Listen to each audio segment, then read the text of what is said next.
If you find yourself healing alone, take a walk with me. I want you to know that healing takes time. In fact, it takes as long as it takes. It's not going to be easy, but it is necessary to live a full and robust life. Sadly, this may also be one of the loneliest periods of your life. You may feel detached from the world and like family and friends just can't or won't meet you where you're at. They'll tell you things like, it's gonna be okay and you'll be fine. Just get over it already, or you know this is temporary, right? And part of you knows these things are true, but right now in this moment, you just can't see it or feel it. Hell, you've even said these same things to someone else. I want you to know that you're not alone, and right now you might want to push those people away. And they don't make those statements to cause you any more harm. In fact, they see you in pain and they're just trying to make it stop for you. And no matter how well intentioned, a lot of times they don't have the knowledge or capacity to help you soothe your soul.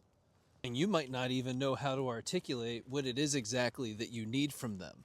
If you could tap into what it is that you need in this moment, more often than not, they will try to meet you there.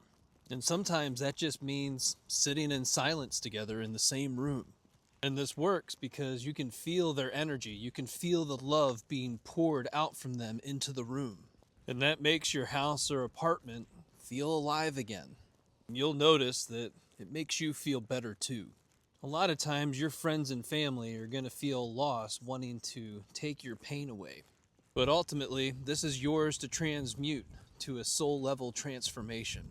In this stage of a broken heart, you're being shaped, forged, and honed, even though it feels like you're falling apart. But when you use this information for understanding and growth, you can feel yourself shift into coming back together again. And no, healing isn't going to be easy. Nobody ever said that it was. You'll also learn that it's not a permanent state of being. Oftentimes, people think that there's an end game to healing and that ultimately you'll be healed. And what you'll discover is 10 years from now, there's going to be a situation, a problem, an incident, a sight, a sound, or a smell. And believe me, I know, there's not a spot that I can go to in town where I'm not reminded that that's where somebody's story ended. You'll be hit with old thoughts, feelings, and emotions that you'll tell yourself, well, I already healed from that. But your brain and your nervous system will always be there to remind you. So when we talk about healing, what we're really talking about is space and capacity for discomfort and uncertainty. And over time, as you lean into the tools and practices of resilience like breath work and movement, you'll discover for yourself that you actually spend less time in that activated state. You used to spin out for hours to days, and now it's a few minutes to an hour.